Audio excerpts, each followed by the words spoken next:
Change is inevitable in life and in every aspect of life. Change is going to happen. Change is the only constant. Now, the education system in the United States is constantly being pulled in conflicting directions. Everyone wants change. No one can agree on what. We have the status quo groups. They don't want anything to change. We've got local special interests.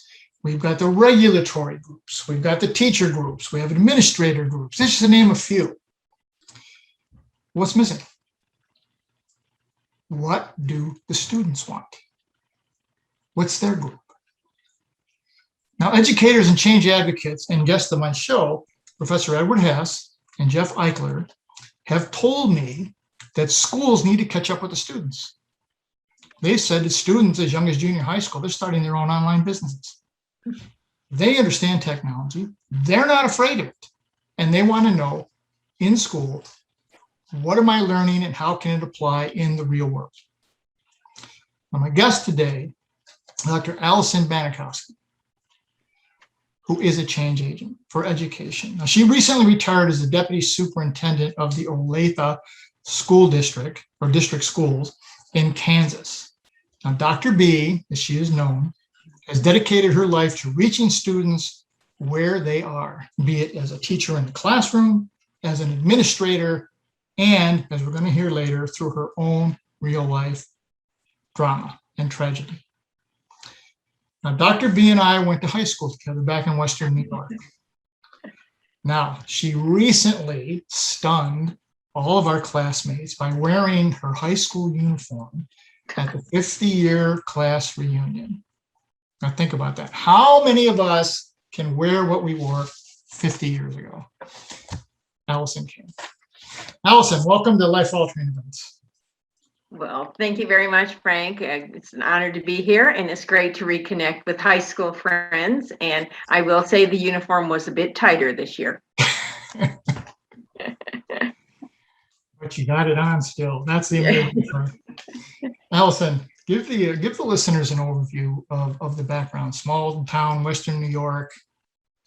Where'd that lead you to? How'd you get to where you were? Well, that sounds great. You know, as I've gotten older, my synopsis always takes a little longer than it used to, but I did grow up in a small town in Western New York and the snow belt right off of Lake Erie. And my mom and dad had met in the Marines when my dad was in the Marines in California. My mom was from Kansas, but she had migrated to California for a job. And but my mom and dad obviously relocated to Western New York. My dad was a steel worker, and my mom had not gotten her high school education. She hadn't finished her high school senior year, so she got her GED. She went to college and she became a high school teacher. And I have two brothers. So that's kind of the synopsis of my growing up years, if you will. After high school, I went to St. Mary College, which is outside of Kansas City. I really wanted to go to other schools, but they were too expensive for my folks. St. Mary's was a liberal arts college. I majored in music education and piano performance. I had a little bit of a rocky freshman year, but I got into the groove after that. Yes, we all did. And actually, that was my first taste of doing some leadership. I did little stuff in student government, and my first opportunity to really get in front of people, because obviously when you're working on piano performance, you have to get up and do performing and choir and that type of things.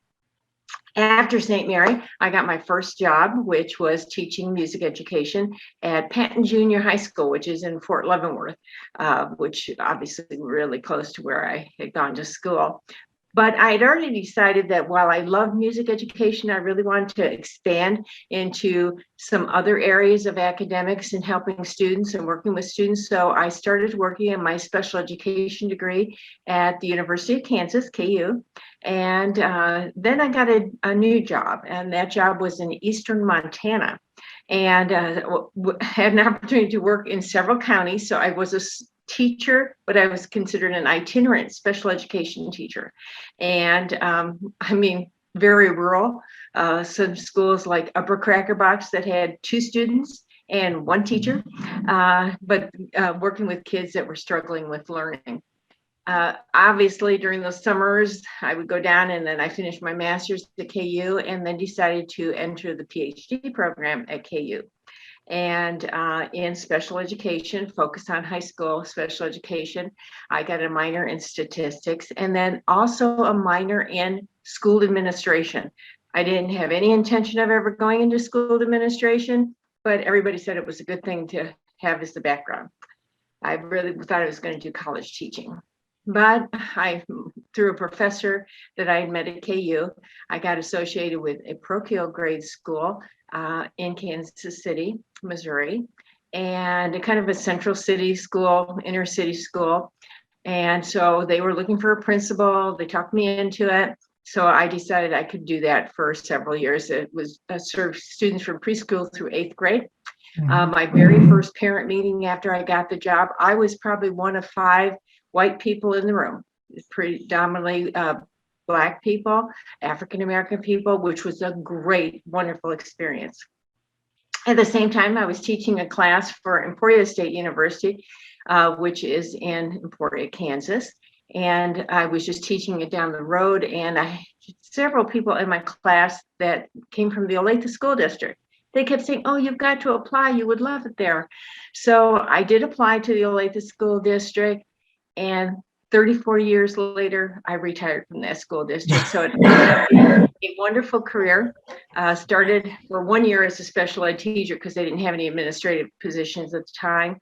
Did a variety of both building level administration and central office administration. And as Frank said, I retired as deputy superintendent about 2017, the end of 2017. So that's kind of a synopsis of my career. Wow. It's isn't it amazing that be careful what you wish for or don't wish for. I'm never going to work in administration, and there you are. Yeah, and here I 34 years later. I could barely turn on a computer, but I was in the computer industry for almost 30 years. It's like, see. no, I don't want to do that, but yes, I did. Yes, you did. Now, Allison, you are very popular deputy superintendent. And what I've learned about deputy superintendents is they always get tasked with the execution of the ideas. Okay, so in 2003, when we spoke, you told me you were involved in creating a very unique high school experience. What was that? You know, and actually we started in 1999. We were at the time in the school district, it was very much a growing school district. When I started, there were 9,000 students. When I ended, there were 30,000 students. So we were building our 4th high school at the time. And of course, as with all challenges, everybody loves their school and they don't want to go to the new school, even though it's a brand new school. So superintendent at the time came up with this brilliant idea over a weekend, I think, that, oh my gosh, we should start some academies. We didn't call them academies then, but specialized programs at the new high school, and then would take kids from anywhere, any of the high schools could go there, so they could transfer there, as well as obviously having an attendance boundary. So we all looked at him this on one of those Monday morning administrative meetings, and we looked at him and thought, oh my gosh, you want us to pull together these specialized programs in this short amount of time and create that so we get people excited about transferring to the schools. And really, it ended up being one of those wonderful ideas, seed of an idea. And I was really fortunate to have the opportunity to help work with others to take that vision and make it a reality. Because as we know, a vision is one thing, but the execution, action plans, the design has to all happen. So in order to do that, we first had to decide what specialized programs we were going to have at this new high school. And we ended up with aerospace engineering and e-communications like web design and video, and which have morphed a little bit over time. And we looked at workforce needs and student interest to kind of decide what we're going to focus on. So after working on that, we had lots of team people, lots of community people, and we created what then ended up being some years later. We have 15 21st century academies in the Olathe School District now, ranging from animal health to medical professions to public safety, sports medicine, green technology. And now it serves probably 2,500 high school kids transfer to these programs. So they may go to their home high school or they may not, depending what program. So in addition to the comprehensive high school, which has, advanced placement and also special education, to career technical like welding and auto technology, we also have these 15 academies. And again, the goal is that we try to meet the needs of what students are interested in and give them some lifelong skills that they can take with them. So it's been a wonderful opportunity and still very connected, even though I'm retired, with the 21st Century Academies. Now, this is pretty interesting because we're talking about making decisions, right? And they had to apply, correct? Yes, they have to apply, have to go through a application process, and they also have to answer some questions, and then they also have to have an interview. And it's it's not a full-blown horrible interview, but it's 15 minutes. They have to come in, they usually get dressed up. They can bring a parent if they'd like. Most parents just sit outside, and the kids get an opportunity to, I'm sure, perspire a little bit, but an opportunity to share a little bit of what it's going to be like to say, I have a passion and commitment, and I am interested in this particular area. So it's quite exciting. So as these students came in, did you see a different energy level or excitement level with them? Yes, I think, first of all, the students believe they have a passion, for example, in animal health. And it may be a naive passion. I love dogs and cats, and not understanding that you're also going to have to take a lot of science and math to get into that field. But it's an opportunity for kids to say what they think their passion is and then to go further with it. I always say, though, it's really great if a student enters one of the academies and decides, you know what, I really do not like computer science. I don't know what I was thinking, but isn't it great that they can do that in high school where it doesn't cost very much, instead of waiting until they go to college, take some, a year or 2 years, and then decide, okay, this just wasn't for me. Yeah, exactly. Now, what I've heard from other people that are looking to change in the education is students want, how does this apply in the real world? Now, we had to learn the Pythagorean theorem, which to this day I have never used. What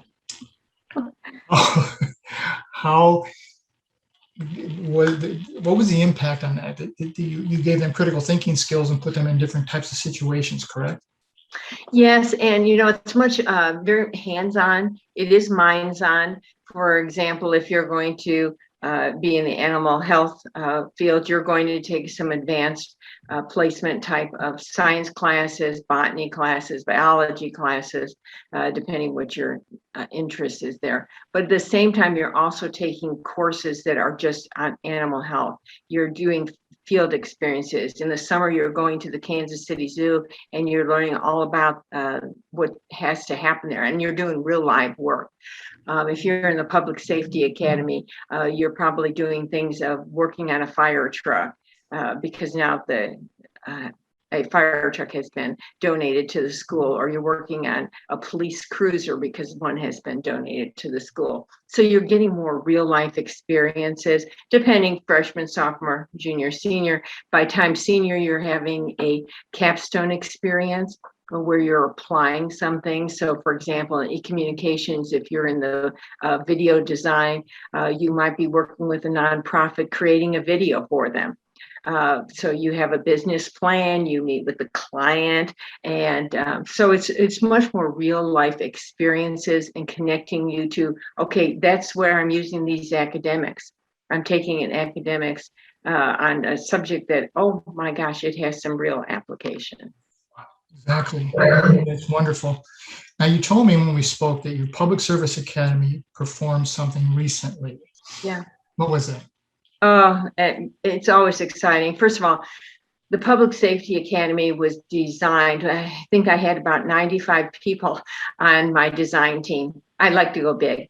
And a lot of police officers, a lot of fire, fire chief and the police chief both were in the room when we designed this, as well as some folks from the community college that actually has a fire and a police academy, so that we could make sure that we were meeting the needs of what the next step was going to be for these students. And we were very pleased at the time. We worked with the mayor at that time, and as a joint group, we petitioned to have a piece of the World Trade Center. And we were very, very fortunate to get a piece of the World Trade Center, which is on display at this particular high school, right near where the Public Safety Academy is. So quite exciting. But during the recent September 11th, event that we hosted, obviously we've had many different things that are happening, but this year the students did a stair climb in honor of the over 300, almost 350 firemen and women from New York City that had died during 9/11, and they did collectively, I believe they did over almost 98,000 stairs.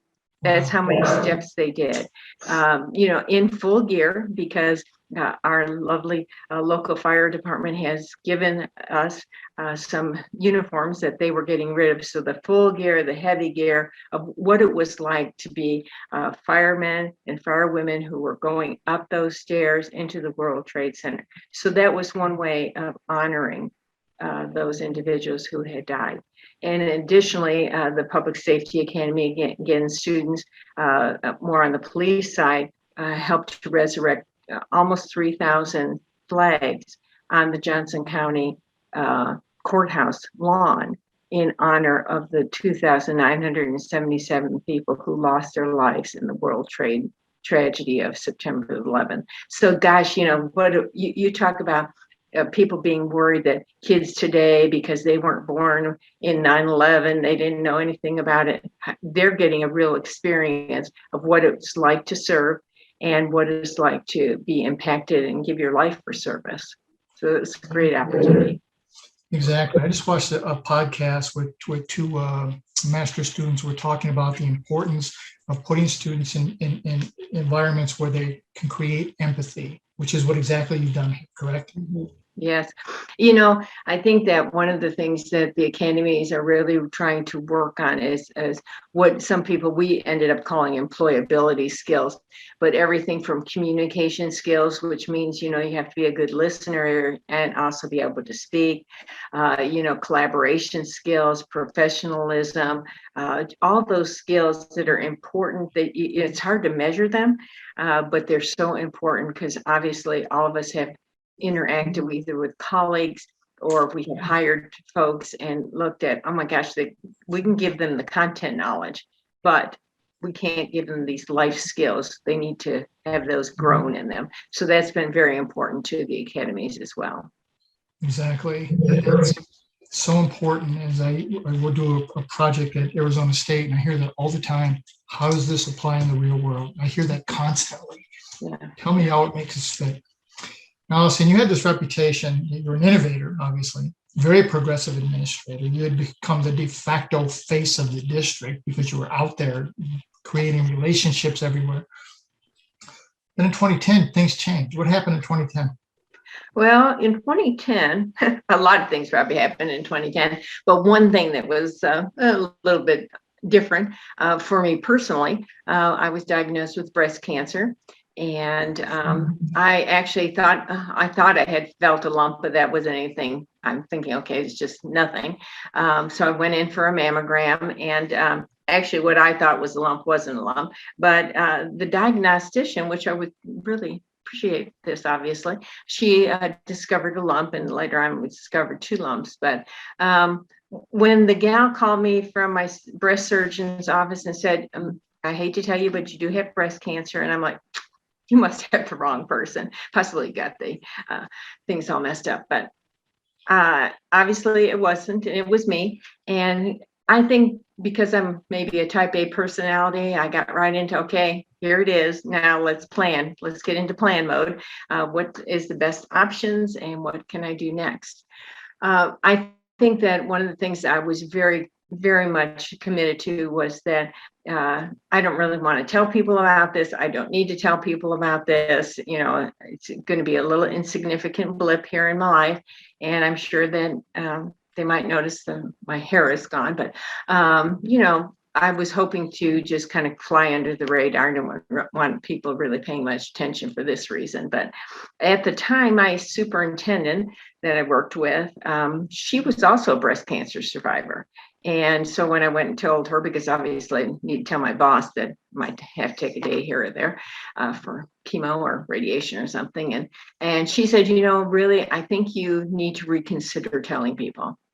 You know too many people know you, you are too visible. And so I suggest that you just lay it right out there. And in hindsight, that was excellent advice, an opportunity for me to share my story. People can learn from other people's story and see how I react to something that's kind of like, you know, like one of those life-altering events. Exactly. Exactly. It's also another tremendous tool for students that bad things are going to happen to very good people. And what are you going to do about it? Are you going to let it define you, or are you going to let it destroy you, or are you going to just pick up the pieces and keep moving forward, which you did? Yes. Yeah. Now, you created Allisons Allies. Tell us about this program. Well, you know, it's kind of interesting. I had obviously given money to Susan G. Komen for different things that people were involved with, you know, but I had never really participated in it or done a walk or anything like that. But I thought, well, gosh, you know, I probably should take this, you know, seriously, take it to the next level. And I decided I would create a team. A friend of mine named it Allisons Allies, and that has kind of stuck. And we raised funds. And very blessed that since 2010, we've been able to raise $165,000, a little over that. And great partnerships. For example, a State Farm agent here in town owns an agency, Harlan Parker. He has funded my t-shirts the entire time. So, you know, since 2010. And so have interacted with some great people over that time and gotten some wonderful donations, obviously. And this year, kind of switching up a little bit, I'm working with a breast cancer health equity group, and we're working on helping Black underserved women who do not get obviously breast cancer screening or mammograms.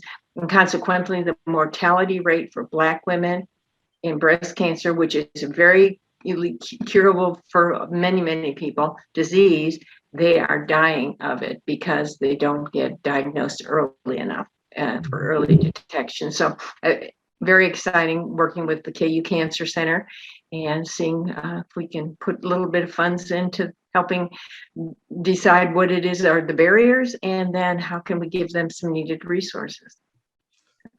On your very first Allisons Ally runs, you were still in treatment, correct? Yes. And you told me a story that I want you to repeat as you were going through this. What happened that day? Oh my gosh. Well, first of all, it was very exciting and all the people were there, and I really felt pretty good. I mean, obviously I was still in chemo treatment at that point and had no hair. But you know, I thought, okay, all the people were organizing and we're getting there. And this is a great big, at that time, a very, very big event down at Union Station and all these people around. And but it was so hot. Those of you that know Kansas, August, very hot, very humid. And I was very fortunate to have one of the guys on my team carried an umbrella over my head. And of course, I flit around a lot. So he carried it the whole way. I would never have finished that race, that 5K, without him. So that was, you know, just another occasion where a person is giving to another person. And, you know, that's one thing you learn when you have something like breast cancer or any kind of cancer or any kind of difficulty in life. You need to let other people help you because it helps them. And so that was kind of humbling, but at the same time would never have made it without him. It's incredible when you talk to Allison and now you listen to her, that you get this connection at the heart with her, and you can't say no. When Dr. B comes to see you and is looking for something for the school district or a donation for the music or something for Allison, you can't say no. And there are very few people who have that talent, Allison, and you are to be applauded for that. Well, I always hope that I'm not talking people into something that they aren't wanting to do. But, I think really when you're working with creating a program in a school district, or you're working on Allisons Allies or another charity, you just need to be able to, first of all, believe in what you're doing and have that passion for it. And then obviously to listen to other people and be willing to have your passion molded and changed based on the people around you and the context, if you will, because as you said at the beginning, change is inevitable, whether it's personal change or it's the change in your job, and you have to be able to attack that change and say, okay, well, how am I going to react to this change, and how I'm going to take it forward. So yeah. Exactly. It's what someone told me one time: the only constant in life is change, and the thing we fear most in life is change. Yes. Yes. It is wild. Now, Allison, as you said, you retired, but you're really not retired. You're not sitting in a rocking chair. So what are all these other things that you're still doing? Well, yeah, I have kind of failed at retirement, but maybe I'll catch on sooner or later here, though. Right after I got done with the school district, at the same time, I started teaching for Baker University in their doctoral program that prepares individuals who want to be administrators in school districts, district level administrators. And that was a wonderful experience, and enjoyed very much sharing lots of information with folks and that are really kind of at the top of their field and wanting to get a doctorate as well. And then I decided, I've done that and I need to devote more time to my charity work. But I agreed to do a project with the University of St. Mary, obviously my alma mater. And it ended up being a little bigger than I thought, and working on their faculty evaluation system. And hopefully I've been working on it since July with a team, great getting people involved. And hopefully by, January, February, we hope to at least bring it to fruition. So I've been working on that, and as well as working on a thing called Dr. B's musical instrument. When I retired, the Olathe Public School Foundation asked if I would put my energy behind both garnering used instruments, donated instruments, and then refurbishing them. So I go out and meet with people that have flutes and clarinets and drums, and I'll pick them up from them, and then we get them to the school district. And then just recently had someone anonymously donate $5,000 to help toward the refurbishing. So we have an account that we get to refurbish that. And you can't imagine, there are so many students that want to play an instrument, but their parents can't afford not even to rent them. I mean, they're deciding whether they're going to pay the electrical bill or eat. So I think it's exciting, kids get an opportunity to make music. And probably besides the big thing on breast cancer, I'm also doing the Olathe Youth Symphony. Almost 30 years ago, sitting around a table, we talked about maybe wouldn't it be great to have an opportunity for kids in the Olathe community and surrounding community to have a youth symphony, that they could have advanced music. These are musical kids, but they couldn't afford to be in the Kansas City Youth Symphony because it's way too expensive. So we started one here. We have about 200 kids a year participate, and I've been president of that board for almost 30 years. Sandy. So when people tell me, or I hear the education system's too unwieldy and it can't change, it's an uphill battle, and I talk to you and I say, no, it's not. It can change. It just needs people like you to perpetuate that change. You get it moving. Just amazing. Well, Alison, we're just about out of time here. With all you've done and all you've accomplished here, what last thoughts, what last things do you want to leave with viewers around the world today? Well, I've been very blessed in my life. I have had great support from family and friends and great jobs and amazing colleagues and collaborators that I've worked with. And, I've had a lot of recognitions and opportunities to be recognized, which is very humbling. But I think if there's one thing I leave people with is that we can all do our part. Even if it's a small part, whether it's a smile that you're giving to someone, or it's donations, or being on a board, or helping students in school to advance, we all can do our part. And I have often lived by Winston Churchill's quote, we make a living by what we get, we make a life by what we give. So I encourage everybody to take these changes that are going to be inevitable and see what you can do with them and give back. Absolutely. Well, as I said, ladies and gentlemen, we're just about out of time. I want to thank my guest, my classmate, my friend, Dr. Alison Banikowski, for sharing how she has used every opportunity in her life and every obstacle in her life to enhance the education of children. Alison, again, thank you so much. Thank you. Now, ladies and gentlemen, no matter what life throws at you, and you heard a lot today that was thrown at Alison, when adversity hits, do three things: look up, get up, never ever give up. Pick up the pieces and start moving forward, and better times and better people will come into your life. If you want more information on Dr. B, you can contact me. I will make sure it gets to her. You can see this conversation on ROKU TV or on my YouTube channel, Frank Zaccari. If you use the YouTube, please subscribe. Now, let me leave you with this, as I do every single week. None of us are in this alone. And the secret to walking on water is to know where the rocks are. And today, Dr. B showed us where many of those rocks are. Join me again next week. We look into another life-altering event. Thank you.